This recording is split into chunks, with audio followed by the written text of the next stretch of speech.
So welcome everyone. This is the first COS webinar that we're hosting that's going to be running coast to coast, and this one is going to be about the subject of ergonomics. And I'm delighted to have a couple of people here with me today.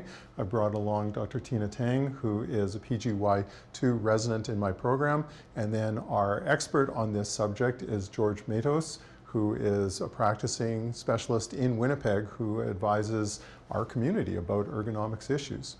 So we had thought, or I had thought, that we were going to start off by I was going to get George to sort of drill down onto specific equipment right off the bat and get focused. But when we were preparing for this, George brought up the idea that actually mindfulness is something that we should be factoring in as part of our preparations for doing surgery. So George, do you want to tell us a little bit about what you were thinking?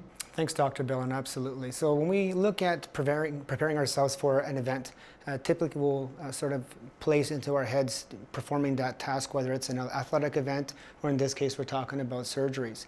And so aside from focusing on how is that surgery going to go, we also want people to be mindful as opposed to mindful and having so many different things going on in your head at the same time. So thinking about my present awareness, what position is my body in? What am I actually doing this task? How am I doing this task?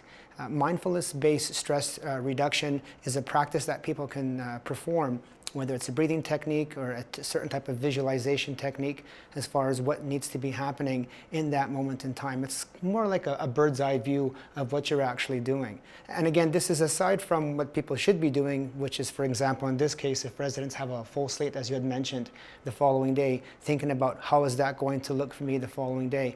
But aside from that, it's more so how is my body positioned? How is my frame of mind focusing on what task I'm doing at that specific point in time? Thanks. Tina, is that something that's ever been brought up in medical school? No, I've never been taught exactly these things, so it's very interesting to hear that today.